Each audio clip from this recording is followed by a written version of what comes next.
Hello बच्चों, कैसे हैं आप सब। उम्मीद करता हूं कि आप सब अच्छे होंगे। और आज का ये वीडियो दोस्तों काफ़ी इंपॉर्टेंट है और उन लोगों के लिए इंपॉर्टेंट है जो अभी अभी 12th का एग्ज़ाम लिखे हैं और आगे ग्रेजुएशन में एडमिशन करवाना चाहते हैं। और ख़ासकर ये दोस्तों वीवीओ हज़ारीबाग वालों के लिए, ठीक है। यानी कि वीवीओ हज़ारीबाग के यूनिवर्सिटी से एफिलेटेड जितने भी कॉलेज हैं, यदि आप उसमें से ग्रेजुएशन में एडमिशन करवाना चाहते हैं तो ये वीडियो आपके लिए काफ़ी इंपॉर्टेंट है। और आप इस वीडियो को शुरू से लास्ट तक देखें, क्योंकि हो सकता है ऐसी गलती आपसे हुई होगी जिसके कारण आप एडमिशन से वंचित रह सकते हैं, ठीक है। देखिए, हालांकि हर यूनिवर्सिटी का अपना अपना कुछ रिक्वायरमेंट्स है, तो इसी तरह से ये जो है दोस्तों वीवीओ हज़ारीबाग के लिए, ठीक है, इसके लिए इम्पोर्टेंट है। तो आप यदि वीवीओ के अंतर्गत कॉलेजेस में एडमिशन करवाना चाहते हैं भी आप इस वीडियो को पूरा देखें, क्योंकि अलग अलग यूनिवर्सिटी जो है अलग अलग रिक्वायरमेंट्स अपना दिए हैं, ठीक है। तो ये वीवीओ हज़ारीबाग वालों के लिए इम्पोर्टेंट है।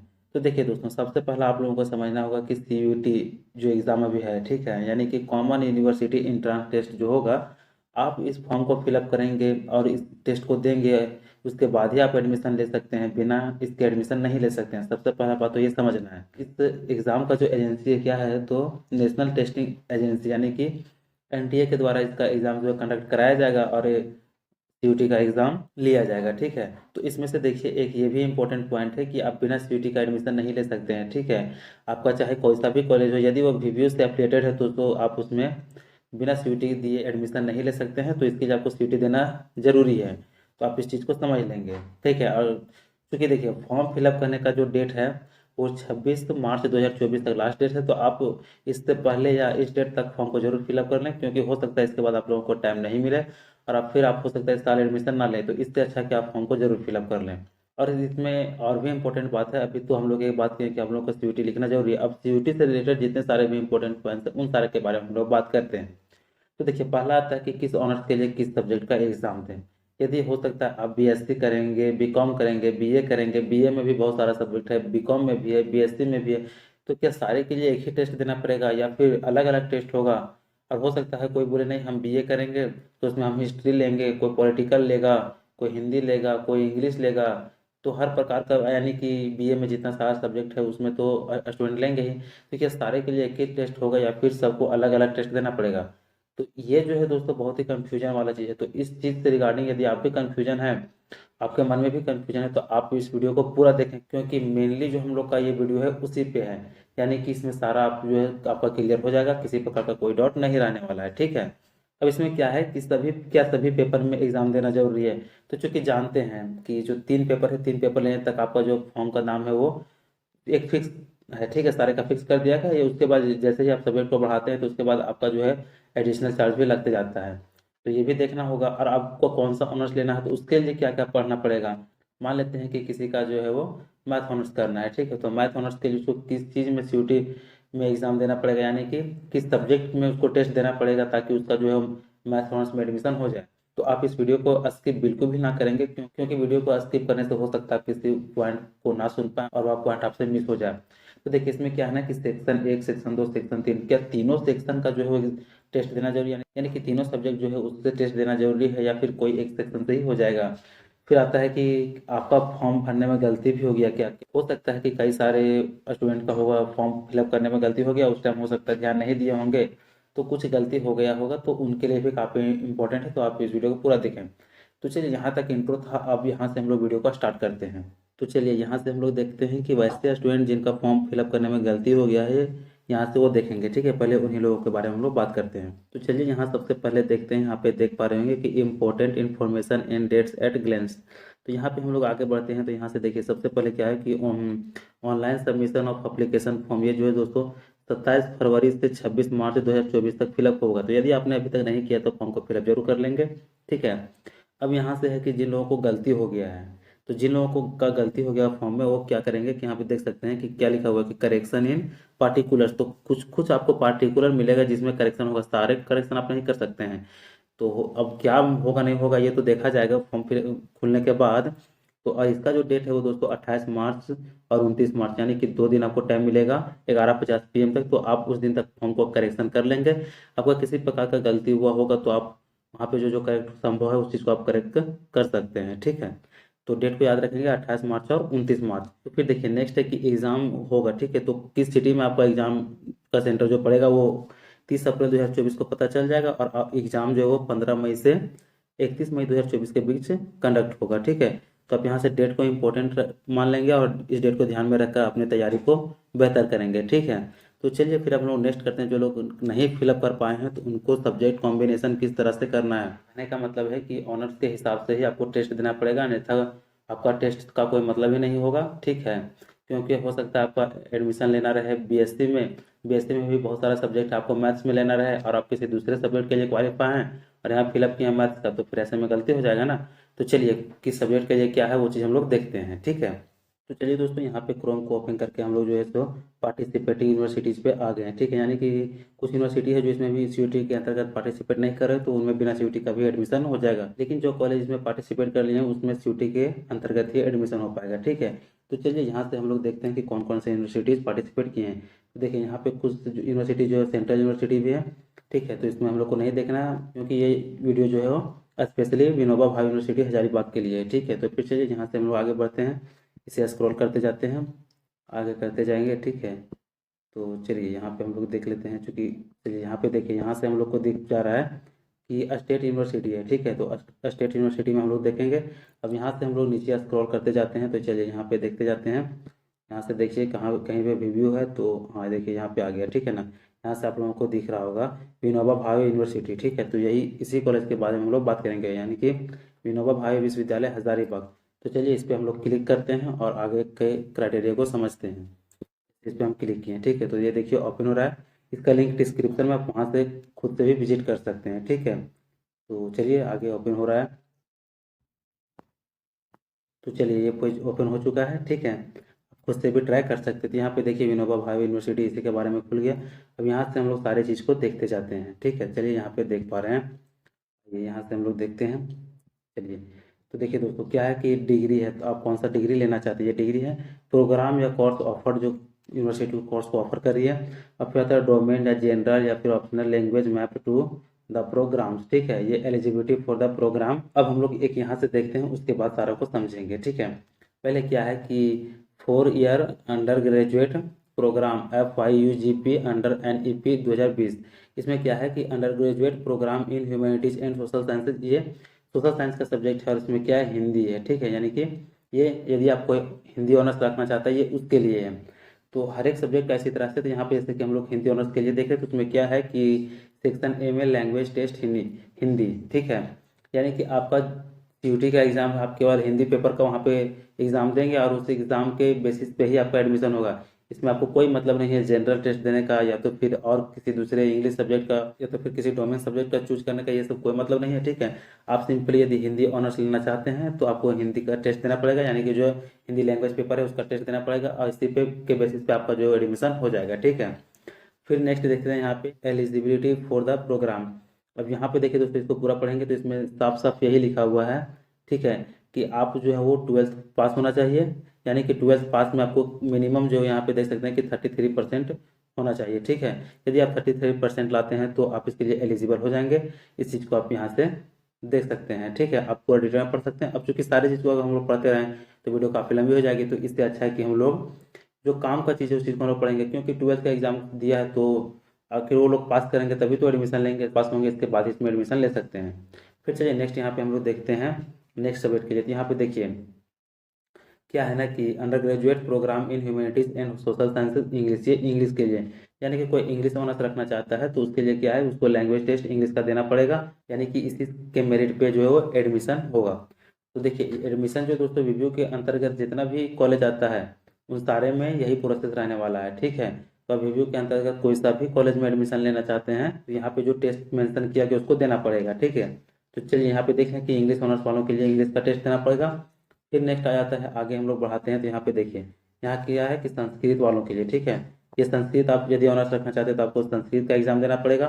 ठीक है, फिर उसी तरह से नेक्स्ट आ जाता है यहाँ पे उर्दू का, यदि आप उर्दू ऑनर्स करना चाहते हैं तो आपको उर्दू का टेस्ट देना पड़ेगा।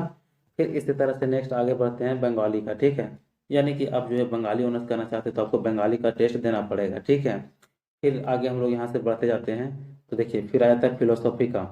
अब यहाँ से देखिए फिलोसफी यदि आप ऑनर्स रखना चाहते हैं तो आपको फिलोसफी में एग्ज़ाम ना दे करके आपको जो है वो जनरल टेस्ट देना पड़ेगा। ठीक है, तो अब देख सकते हैं कि कौन सा टेस्ट का कहाँ पे ज़रूरत है। वहाँ पे जो इससे पहले हम लोग देखे थे कि जो आपको ऑनर्स लेना था बस उसी का एग्ज़ाम देना था और जो भी मार्क्स आता उसी के बेसिस पे एडमिशन होता, ठीक है।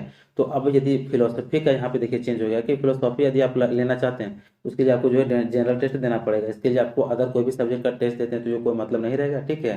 यानी कि आपका जो मेरिट केवल केवल जनरल टेस्ट के बेसिस पे बनेगा, ठीक है। फिर इसी तरह से नेक्स्ट आगे यहाँ पे हम लोग बढ़ते हैं। तो क्या आता है कि पार्सियन, यदि यानी कि दोस्तों यदि आप पार्सियन ऑनर्स करना चाहते हैं तो इसके लिए आपको उर्दू का टेस्ट देना पड़ेगा। लैंग्वेज पेपर जो उर्दू है आपको उसका टेस्ट देना पड़ेगा, उसके बेसिस पे एडमिशन होगा। फिर इसी तरह से नेक्स्ट आगे यहाँ पे हम लोग बढ़ते हैं खोटा का, कि यदि खोटा ऑनर्स रखना चाहते हैं तो उसके लिए आपको जो है जनरल टेस्ट देना पड़ेगा, ठीक है। इसके लिए खोटा लैंग्वेज का टेस्ट नहीं, यहाँ पे जनरल टेस्ट देना पड़ेगा। तो इन चीज़ों का ही यही काफ़ी इंपॉर्टेंट था, ठीक है। कई सारे लोग हैं कि जनरल टेस्ट नहीं भी मांगा और जनरल टेस्ट को फॉर्म फिल कर दिए और हो सकता है कि कहीं पे मांग रहा है हिस्ट्री में हिस्ट्री तो हिस्ट्री नहीं किए। अगर और सब भी सब्जेक्ट में हो सकता है इस तरह गड़बड़ाया होगा तो आप उन चीज़ों को देख सकते हैं। फिर नेक्स्ट आगे हम लोग इसी तरह से आगे बढ़ेंगे। हो सकता है कि कोई बोले कुड़माली ऑनर्स रखेगा, ठीक है। तो उसके लिए भी जनरल टेस्ट देना पड़ेगा उसको, केवल केवल जनरल टेस्ट, यानी कि 3 पेपर फ्री है, ठीक है। तो तीनों पेपर का से मतलब नहीं, उसको केवल केवल जनरल टेस्ट देना है उसके लिए, ठीक है। फिर यहाँ पे यदि कोई संथाली रखना चाहते हैं उसको संथाली का टेस्ट देना पड़ेगा। इसी तरह से यहाँ पे देखिए कोई एंथ्रोपोलॉजी ऑनर्स रखना चाहता है तो उसके लिए उसको एंथ्रोपोलॉजी का एग्ज़ाम देना होगा। फिर नेक्स्ट आता है यहाँ पे इकोनॉमिक्स, ठीक है। यानी कि कोई इकोनॉमिक्स करना चाहता है बीए से तो उसको क्या होगा कि वो या तो इकोनॉमिक्स या फिर बिजनेस इकोनॉमिक्स, इन दोनों में से किसी भी एक पेपर का वो टेस्ट दे करके और इसमें एडमिशन ले सकता है। फिर उसी तरह से नेक्स्ट देखिए आ जाता है ज्योग्राफी के लिए, यानी कि कोई ज्योग्राफी ऑनर्स रखना चाहता है तो वो टेस्ट को ज्योग्राफी में का भी दे सकता है या तो फिर जियोलॉजी का भी। तो वो दोनों में चाहे जिसमें भी दे, जियोलॉजी में दे या तो फिर ज्योग्राफी, किसी भी सब्जेक्ट का देगा तो उसका एडमिशन वो ज्योग्राफी में ले सकता है, ठीक है। तो कौन कौन सा इंपॉर्टेंट पॉइंट था ये आप लोगों को पता चल रहा होगा। फिर चलिए नेक्स्ट यहाँ पे हम लोग देखते हैं। चलिए जैसे यहाँ पे देख सकते हैं हिस्ट्री के लिए, ठीक है। ये काफ़ी लोगों का फेवरेट है, बीए में बहुत सारे लोग हिस्ट्री ही रखना चाहते हैं। तो यदि कोई हिस्ट्री ऑनर्स लेना चाहते हैं, ठीक है, तो उनको क्या है कि उनको हिस्ट्री का पेपर देना पड़ेगा, यानी कि जो आपका जो सीयूटी एग्जाम है वो हिस्ट्री पेपर का देना पड़ेगा, तभी आप इसमें एडमिशन ले पाएंगे। अन्यथा आप दूसरा सब्जेक्ट का देना चाहते हैं कि आप फॉर्म तो हिस्ट्री ऑनर्स में भरे हैं और इसकी जगह में आप हिंदी का टेस्ट देना चाहते हैं, जनरल टेस्ट देना चाहते हैं, तो उससे इसका कोई लेना देना ही नहीं है।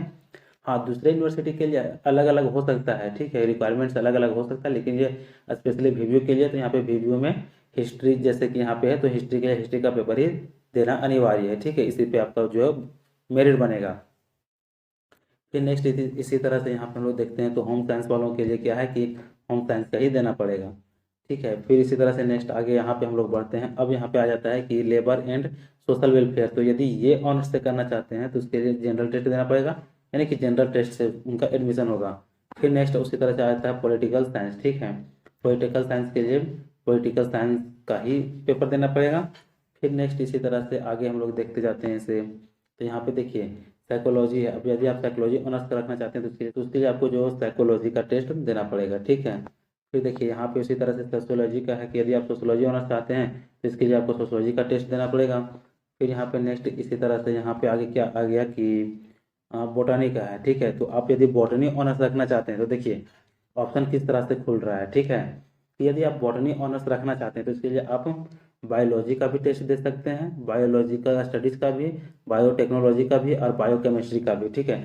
तो इन लोगों के लिए क्या है कि यहाँ से देखिए 1, 2, 3 और 4, यानी ये चारों पेपर में से किसी एक का भी एग्जाम देते हैं तो उसी के आधार पर उनका जो है बॉटनी में एडमिशन होगा। इनके अलावा उनको जनरल स्टडी, मान लीजिए कि कोई जनरल स्टडी का देता है तो उसका बॉटनी में एडमिशन नहीं हो पाएगा। तो यहाँ पे ऑप्शन इस तरह से रखा गया है, ठीक है।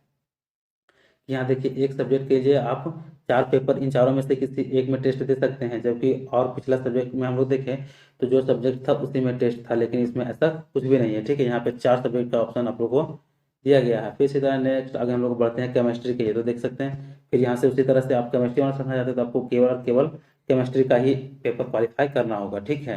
यानी कि केमिस्ट्री में ही आपको सीयूटी एग्जाम देना पड़ेगा। फिर चलिए नेक्स्ट आगे देखते हैं। देखिए फिर आता है जियोलॉजी, यानी कि कोई जियोलॉजी में एडमिशन लेना चाहते हैं तो ज्योग्राफी का भी दे सकता है और जियोलॉजी का भी, किसी का भी दे सकता है। इसी तरह से पिछला में था कि कोई ज्योग्राफी लेना चाहते हैं तो जियोलॉजी का भी टेस्ट दे करके ज्योग्राफी में एडमिशन ले सकता है। फिर नेक्स्ट आगे यहाँ पे देखिए आगे बढ़ते हैं फिजिक्स के लिए, तो फिजिक्स के लिए आपको फिजिक्स का ही टेस्ट देना पड़ेगा। फिर नेक्स्ट आगे बढ़ते हैं यहाँ पे जूलॉजी के लिए। तो जूलॉजी के लिए आप बायोलॉजी का भी टेस्ट दे सकते हैं, बायोलॉजिकल स्टडी का भी, बायोटेक्नोलॉजी का भी और बायोकेमिस्ट्री का भी। इन चारों में से किसी एक पर दे करके आप जूलॉजी ऑनर्स का एडमिशन ले सकते हैं। ठीक है, यहाँ पे देखिए आ गया मैथमेटिक्स के लिए। ठीक है, यानी कि यदि आप मैथमेटिक्स में एडमिशन लेना चाहते हैं, mathematics, statics and computer application, इसमें एडमिशन लेना चाहते हैं, तो उसके लिए आपको क्या है कि आप मैथमेटिक्स का या तो फिर अप्लाइड मैथमेटिक्स किसी एक का आप पेपर दे करके आप इसमें एडमिशन ले सकते हैं। फिर इसी तरह से नेक्स्ट आगे यहाँ पे बढ़ते हैं। अब यहाँ पे देखिए क्या है ना कि मैनेजमेंट यानी अकाउंटिंग एंड फाइनेंस का है। ठीक है, तो ये कॉमर्स के लिए। तो कॉमर्स में क्या क्या चाहिए वो देखिए। पहला पेपर इसमें आपका अकाउंटेंसी होना चाहिए या तो फिर बुक कीपिंग, ये पहला है सब्जेक्ट देखेंगे। ठीक है, उधर जो है केवल एक ही सब्जेक्ट के हिसाब से मेरिट बन रहा था। हाँ, हालांकि उसमें किसी में ऑप्शन आ रहा था लेकिन सारे में ऑप्शन नहीं था। ठीक है, केवल एक सब्जेक्ट को लेकर के उसी के आधार पर मेरिट बनता और यदि उस मेरिट में आते तो आपका एडमिशन हो जाता, वो पीछे में था। अब यहाँ पे क्या है कि अकाउंटिंग एंड फाइनेंस के लिए, यानी कि यहाँ पे जो दोस्तों आपको अकाउंटेंसी का एग्जाम देना पड़ेगा यहाँ पे 1 नंबर में। सेकेंड है कि बिजनेस स्टडी, ये इसका भी टेस्ट देना पड़ेगा। थर्ड है इकोनॉमिक्स, बिजनेस इकोनॉमिक्स किसी एक का। और चौथा है entrepreneurship, select any one domain subject from this. ठीक है, इनमें से किसी एक डोमेन सब्जेक्ट का देना।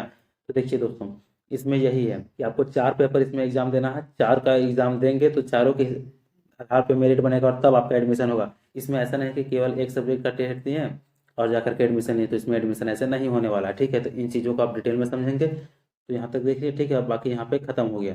तो यहाँ तक देखिए किस प्रकार से सब्जेक्ट को चुनना था। तो उम्मीद करता हूँ कि आप सभी सही से किए होंगे, और जो लोग से गलत हो गया है तो वो लोग क्या करेंगे कि करेक्शन डेट का इंतजार करेंगे और उस दिन आप फॉर्म को करेक्ट कर लेंगे। ठीक है, अन्यथा हो सकता है कि आपको बाद में दिक्कत हो, आप शायद एडमिशन भी ना ले पाएँ, ऐसा भी हो सकता है। और इस पेज को यदि आप फिर से अपने से पढ़ना चाहते हैं तो लिंक डिस्क्रिप्शन में, आप वहाँ से जा करके पढ़ सकते हैं। ठीक है, तो उम्मीद करता हूँ कि यहाँ तक आप लोगों के सारे डाउट क्लियर हो गए होंगे। और यदि आपने अभी तक फॉर्म नहीं फिलअप किया तो आप आज बेहतर तरीके से समझ कर ही फॉर्म को फिलअप करेंगे। ठीक है, तो चलिए फिर बाकी सब कुछ सही होने के बाद आप लोग अच्छे से एग्जाम का तैयारी करेंगे और अच्छे से एग्जाम लिखेंगे। और इस वीडियो को अपने दोस्तों में भी शेयर करेंगे ताकि उन लोगों को भी ये जानकारी मिल सके और किसी प्रकार की गलती ना हो। और यदि जानकारी अच्छी लगी है तो चैनल को सब्सक्राइब कर बेल आइकन प्रेस कर लें ताकि इसी तरह के नए नए वीडियो का नोटिफिकेशन आप लोगों तक पहुंच सके।